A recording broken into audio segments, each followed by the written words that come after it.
భగవద్గీత గొప్పతనం అంటే ఇప్పుడు నేను చెప్పిన దాంట్లో నేను ఈ రోజు ఇలా నిలబడి ఉన్నానంటే భగవద్గీతలో ఉన్న మూలాలను పూర్తిగా అర్థం చేసుకున్నాను. కనీసం ఇప్పుడు ఒక 30 సార్లు భగవద్గీతను రిపీట్ చేసిటాను. సరే అట్లా అని చెప్పి మొత్తం అన్ని శ్లోకాలు చదువుతావా అంటే రోజు చదువుతుంటాం. దాంట్లో ఉండే దేవుడు చెప్పిన దాన్ని పూర్తిగా మనం అన్వయించుకొని దాని ద్వారా ఈ రోజు నిలబడగలిగామంటే అదే కారణమని నేను నమ్ముతున్నాను. భగవద్గీత ఇస్కాన్ టెంపుల్స్, నేను పూనాలో పిహెచ్డి చేస్తున్న రోజులలో ఇస్కాన్ టెంపుల్ ద్వారా ఈ అనుబంధం ఏర్పడింది. ఇస్కాన్ టెంపుల్కు రెగ్యులర్గా వెళ్ళే వాళ్ళం. వాళ్ళ భగవద్గీత వాళ్ళు వచ్చేసి ఎవ్రీ వారం ఇట్లా భగవద్గీత పారాయణం కార్యక్రమం చేసి దాంట్లో భాగమైనాము.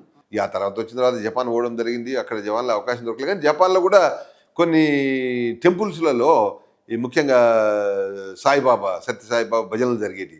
మేము అట్లా ఎవ్రీ వారం సత్యసాయిబాబా భజనలకు కూడా ఆ రోజుల్లో వెళ్ళే వాళ్ళము. ఇస్కాన్తో అలాంటి సంబంధాలు కంటిన్యూ అవుతూనే ఉన్నాయి.